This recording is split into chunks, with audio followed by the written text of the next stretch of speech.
Fletcher, you're standing in the ward of Belhus. Can you win it?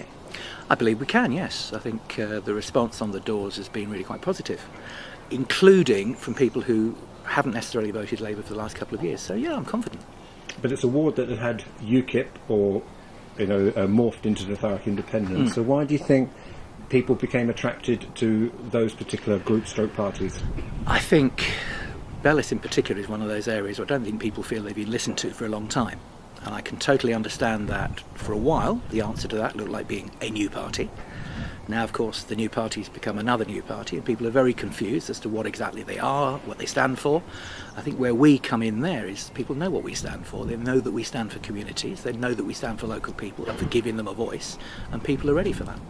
You've been in the public gallery a few times now, having a look at the lay of the land. What do you think? Interesting. It's a lot better behaved than I thought it would be. No, I think I quite like it because you start to see, the business of local government actually happening. You do get the impression that everybody who's in there, whatever party they represent, is in there for a reason. Is in there for their version of what's best for the people of Thurrock. I like it. I'd like to be part of that.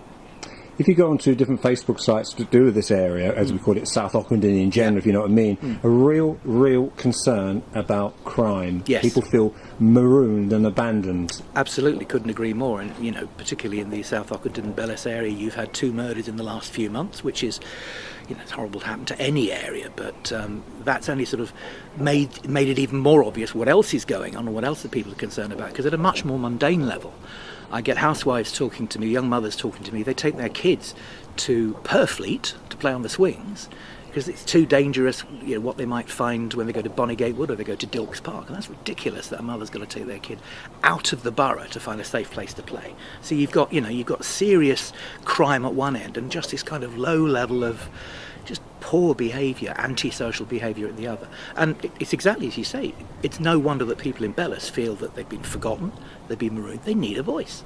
And for issues like housing and the infrastructure of the roads and things like that, those issues are coming up on the doorstep? They're coming up again at a very mundane level. People feel this cut it, clean it, fill it kind of peters out at Stifford Road, although I noticed they had the lorries out on Stifford Road last weekend, so there must be an election coming up, I think. But there's that kind of feeling of, well, nothing ever gets done, and at one level you have just straightforward potholes. You have a lot of fly tipping around the area, which seems to go unchecked.